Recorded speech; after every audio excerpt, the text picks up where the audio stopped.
জীবনে যেই কাজটা আমি কোনোদিনও করিনি, বিয়ের পর যে আমাকে সেই কাজটাই করতে হবে সেটা আমি একদমই ভাবতে পারিনি। তোমাদেরকে তো আগেই বলেছিলাম আমাদের পুকুরের সমস্ত জল মারা হয়েছিল, আর সেখান থেকে জানো তো বেশ বড় বড় দুটো শোল মাছ পাওয়া গিয়েছিল। আর তার মধ্যে থেকেই আজকে একটা রান্না করা হবে, আর তার রেসিপিটা তোমাদের সঙ্গে শেয়ার করব। জানো তো আমাদের বাপের বাড়িতে আবার এই মাছটা খাওয়ার কোনো রেওয়াজই ছিল না, মানে এই মাছটা কিন্তু আমাদের করাতে উঠতোই না।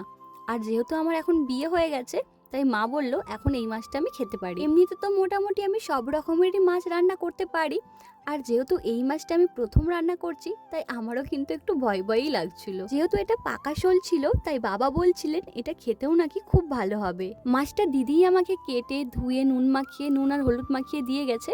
এবার আমার পালা এটাকে সুন্দর করে রান্না করার। গরম তেলে এখন আমি মাছগুলোকে ভেজে নিচ্ছি। আর দেখো অর্ধেক মাছ কিন্তু আমার ভাজাও হয়ে গেছে। আর এখন আমি মাছ ভাজার তেলেতেই কাঁচা লঙ্কা পেঁয়াজটা ভালো করে ভেজে নিচ্ছি। তারপরে ধনেপাতা, হলুদ, লঙ্কার গুঁড়ো দিয়ে বেশ অনেকক্ষণ ধরে মশলাটাকে কষাতে হবে। কষানোর পর দেখতে পেলে আমি মাছগুলো দিয়ে দিলাম। এরপর একটু ঝোলের জন্য জল দেবো। তারপরেই কিন্তু আমার রান্নাটা কমপ্লিট হয়ে যাবে। তো চলো আজকের মতো টাটা, বাই বাই। তোমাদের সঙ্গে দেখা হচ্ছে।